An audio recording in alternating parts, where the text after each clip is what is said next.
Well, let's begin with this question. In a fire department of virtually any city, which should take precedence?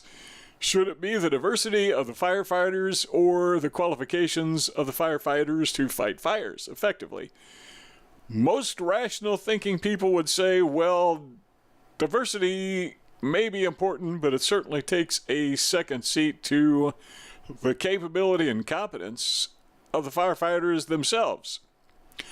Or we could look at it in these terms. Supposing we would take that same test and apply it to virtually anything. Say, brain surgeons. What's more important?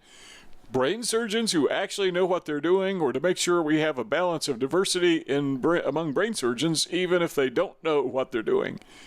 Most of us would say, particularly if you're going in for brain surgery, I don't want a diverse brain surgeon. I want a qualified brain surgeon. Don't really care what his ethnicity is or his race is. I'm more concerned about how qualified he is. The reason we bring that up is we see the story in the New York Post, nypost.com. And the headline says this, and it's really kind of disturbing that FDNY, that is the fire department in New York, hires 9 ex-felons amid effort, I should say, to boost diversity. The first paragraph kind of explains it. It says the newly minted class of FDNY probationary firefighters includes an unprecedented 9 rookie bravest with felony convictions, including one who did jail time for gun possession. According to the Post, the 9 ex-felons are all minorities. They're among 295 what they call probies who graduated from the Fire Academy on November 2nd. Critics say, according to this news report, that the fire department in New York City has loosened hiring standards in an effort to diversify its ranks. What does this mean for you and I? Well, it doesn't mean anything to me because I don't happen to live in New York City. But if you do, it could mean a loss of property. It could mean a loss of life, because the people who are fighting the fire may be there not because they're good at their job, but because they happen to have dark skin. Stupid reason to hire people.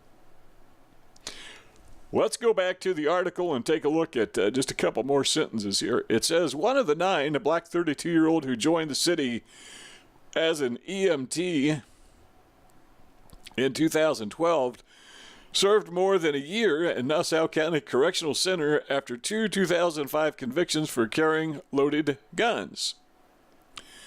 At age 20, he was busted twice in Long Island, once after a cop found a .38 caliber revolver in a car he was riding in, and again with a 9mm pistol in his car's seat back pocket.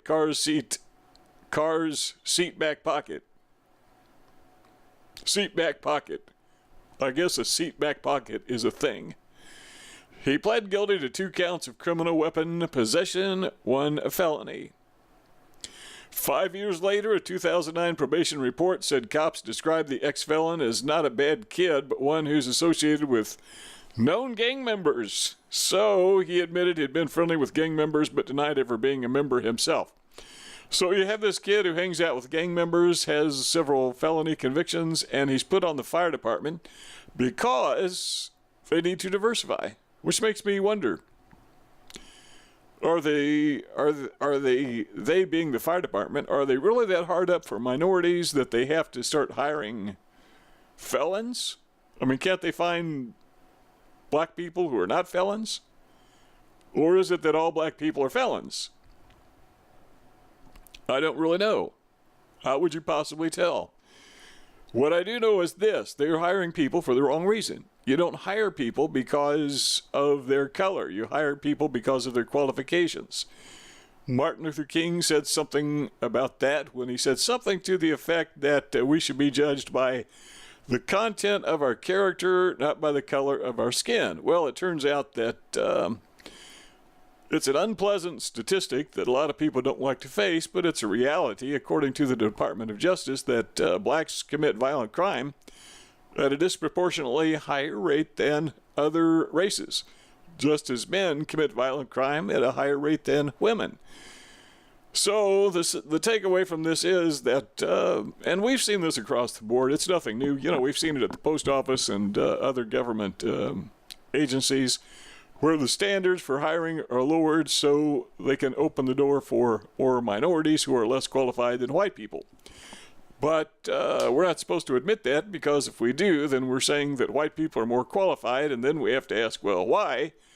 And then somebody's going to say, well, because white people are more intelligent, or they have an aptitude that black people don't have. But there you have it. We are now diversifying the fire departments, putting people's lives and health at risk so we can be politically correct. I wonder when they are going to diversify the National Basketball Association. If you like this video, give it a thumbs up. Don't forget to share this video on social media. In the lower right-hand corner, there's a button that says subscribe. That is there just for you. We invite you to join the thousands of other people who have already subscribed to our YouTube channel. Hope you enjoy it, and we'd also like to know what you think in the comment section below. Every day, countless hundreds of people leave comments to our videos. I scan through most of them, don't obviously read all of them, don't have time. But if you want to reach me personally, just put my name in the comment with 2 N's.